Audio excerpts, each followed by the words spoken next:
হুজুর মসজিদে ধারাবাহিক আলোচনা করে, কিন্তু কখনো কখনো ধারাবাহিক আলোচনা করতে যেয়ে যদি কখনো ইসলামী শাসন ব্যবস্থার কথা, কোরআনে আল্লাহর বিধানের কথা, সংবিধানের কথা, রাষ্ট্রীয় ব্যবস্থার কথা, সমাজ বিনির্মাণের কথা যখন এসে যায়, এক শ্রেণীর বুদ্ধিজীবী বলে, দেখেছো হুজুররা আজকে আবার রাজনীতিও করে।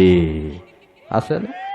ও মিয়া, ভালো করে কান খাড়া করে শুনে নাও, হুজুরদের নিয়ে সমালোচনা করে কথা মনে রেখো, এদেশে কুত্তা মরে শিয়াল মরে জানাজা হয় না।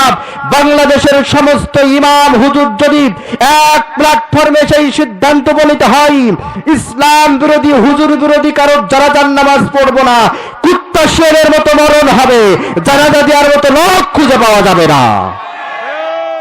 আল্লাহর হাবিব বলেছেন, দুনিয়ার জমিনে চারটি জিনিস হবা, কুন আলেমান নাও মুতাআল্লিমান নাও মুস্তামিয়ান নাও মুহিব্বান।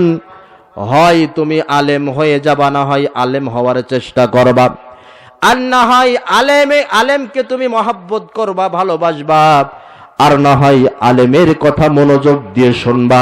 এই চারটার একটাও হবে না, দুনিয়াও শেষ আখিরাতও শেষ।